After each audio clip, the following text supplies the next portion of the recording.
ضرب کلیم، پیام مشرق، ارمغان ازا حجاز اور بال جبل، ایسی ان کے دیوان، اشعار کے دیوان ہیں ان کے.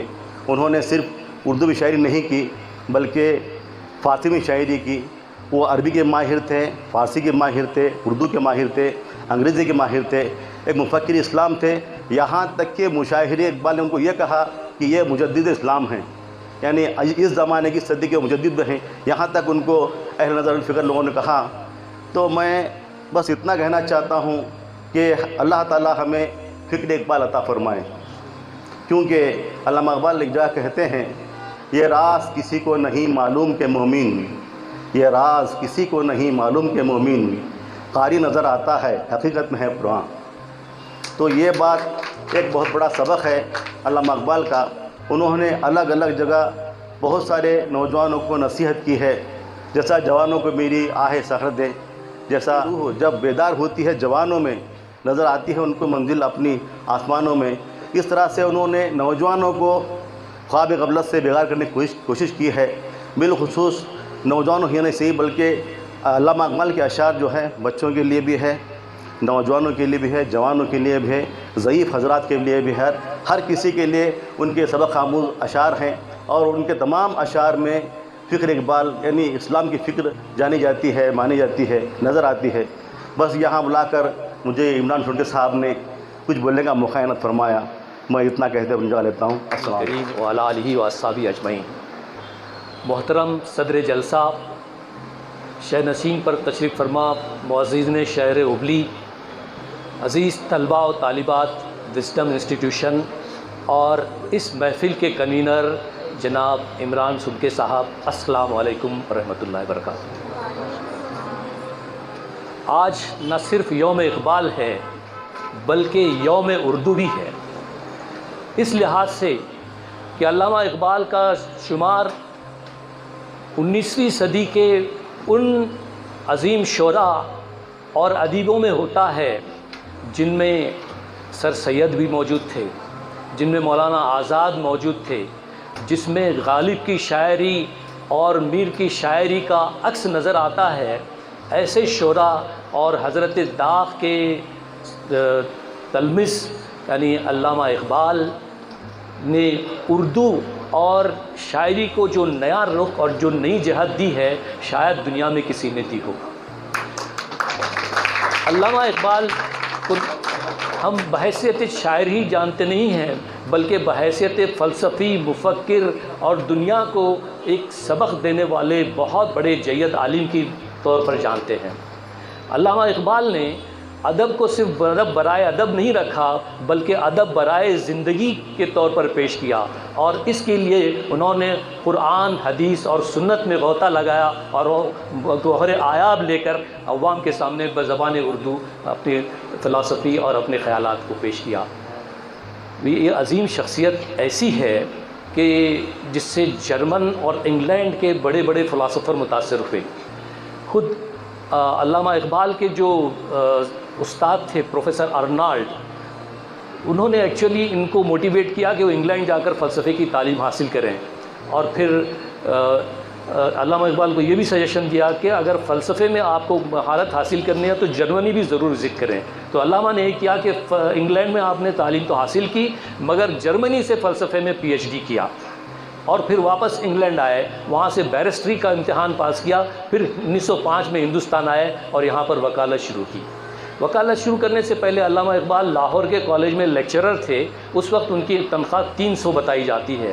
جب وہ وکالت اور بیرسٹری کا پیشہ انہوں نے اختیار کیا تو ان کی تنخواہ تو نہیں تھی مگر پر ڈے فیس 300 روپے ان کو ملتی تھی. تو یہ اللہ کا بہت بڑا کرم تھا ان پر. اس کے باوجود پروفیسر ارنالڈ اور دوسروں کی ایما پر علامہ اقبال نے عارضی طور پر پھر سے لاہور میں فلسفہ پڑھانا شروع کیا. یہ ان کی قربانی تھی. علامہ اقبال ایک عملی مسلمان تھے. ابھی میرے پیشرو مقررین نے آپ کو ان کے کچھ واقعات بتائے ہیں. آپ نے نہ صرف شاعری کے ذریعے اسلامی پیغام کو عام کیا بلکہ خود اپنی عملی زندگی میں بھی آپ نے اسلام پر پوری طرح عمل کیا.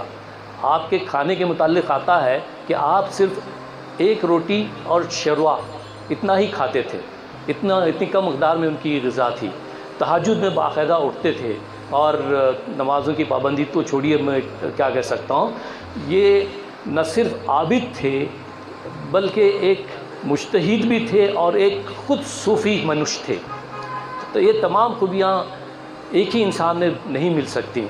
لہٰذا یہ عمل اور فکر کا یہ نتیجہ تھا کہ آپ کے زبان سے، آپ کے قلم سے نہ صرف خودی کا فلسفہ، نہ صرف مرد مومن کی نشاندہی، بلکہ عشق خداوندی اور پھر ایک عالمگیر پیغام آپ کی زبان سے. محکم عمل پہم، محبت فاتح عالم، جہاد زندگانی میں یہ ہے مردوں کی شمشیریں. اور آخر میں میرے عزیز دوست اقبال مرحوم کو میں یاد کرنا چاہوں گا کہ اقبال حبلی کے ایسے شخص تھے جن کو 75% اقبال کی شاعری یاد ہوا ہے کہ ہمارے نوجوانوں میں، طلباء اور طالبات میں اقبال پر اسٹڈی کرنے کی اور توفیق عطا فرمائے اور ان کے ہدایات پر عمل کرنے کی توفیق عطا فرمائے. وآخر الدعوانا ان الحمدللہ رب العالمین. میں عمران صاحب کو کچھ بہت مبارکباد دینا چاہوں گا کہ انہوں نے اسٹوڈنٹ کو گیدر کیا. یہ قابل تعریف ہے اور ان کو مبارکباد کے قابل ہے. عام لوگوں کو جمانا.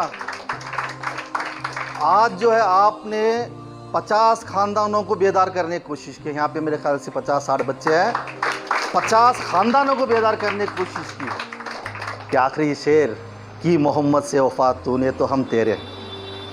ہماری وفا جو ہے ہمارے آقا صلی اللہ علیہ وسلم سے ہونا، وہاں ہماری غداری نہ ہونا. یا جہاں چیز ہی کیا لوح و قلم تیرے ہے. وآخر الدعوانا الحمدللہ. السلام علیکم. اقبال ڈے یا یوم عالمی اردو ہمیں پیغام دینا ہے کہ علامہ اقبال کے تمام پہلو جو پوشیدہ ہیں وہ عوام کے سامنے اجاگر کریں اور ہماری تہذیب، تمدن، ثقافت اور خاص کر رسم الخط اسے ہمیں بچا کر رکھنا ہے. اردو رسم الخط یہ ہماری زبان کی جان ہے. اس کی ہمیں حفاظت کرنا ہے اور ہمارے آنے والی نسلوں کو منتقل کرنا ہے. اور یہ کام ہم نے کیا تو صحیح معنوں میں ہمیں اقبال ڈے کا خراج عقیدت پیش کرنے کا ایک ہماری طرف سے ایک پہل ہو سکتی ہے. صلی اللہ رسول الکریم. بسم اللہ الرحمن الرحیم.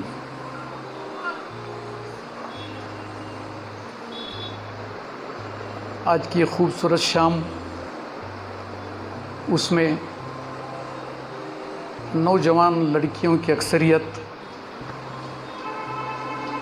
جو اسلامی معاشرے کے معمار ہیں کل چل کر کے، اور دوسری طرف ڈائس پر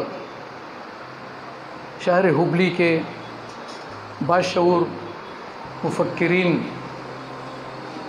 جو علامہ اقبال سے محبت رکھتے ہیں، ان کے کلام سے محبت رکھتے ہیں، ان کے درمیان بولتے ہوئے میں سمجھتا ہوں تھوڑی جھجک محسوس کر رہا ہوں. حقیقت یہ ہے کہ 4 لوگوں کے جو دنیا میں سب سے زیادہ پڑھے جانے والے لوگ ہیں جن کے نام لیے گئے، اس میں براہ راست 3 شخصیتوں سے میرا بچپن سے تعلق رہا ہے، جوانی سے نہیں. جس میں امام غزالی ہیں، مولانا روم ہیں اور علامہ اقبال ہیں. میں بچپن میں تو نہیں پڑھا علامہ اقبال کو، میں جانتا بھی نہیں تھا کہ علامہ اقبال کون ہے. البتہ ایام جوانی میں قدم رکھنے کے بعد، حبلی کے لوگوں سے تعلق کے بعد، نہرو کالج میں داخلے کے بعد، حبلی کے مسلمانوں سے میرے روابط کے بعد، میں سوچا کہ مجھے علامہ اقبال کو بھی کچھ پڑھنا چاہیے. ورنہ علامہ اقبال کے روحانی استاد مولانا روم سے میرا بچپن سے تعلق رہا ہے، جیسے خالد نے بیان کیا. مولانا رومی کی شاعری جسے علامہ اقبال اپنے روحانی استاد مانتے تھے، میں سمجھتا ہوں دنیا کی عظیم ترین شخصیت. میں اس وقت سے ان کا قائل ہوں جب میں نہ مولانا روم کو سمجھتا تھا، نہ شاعری یا شعر میرے سمجھ میں آتے تھے. ایک بات ہے، مجھے پتہ نہیں کہ میں کس درجہ علامہ اقبال کی ذات سے انصاف کر پاؤں گا، مگر ایک بات ہے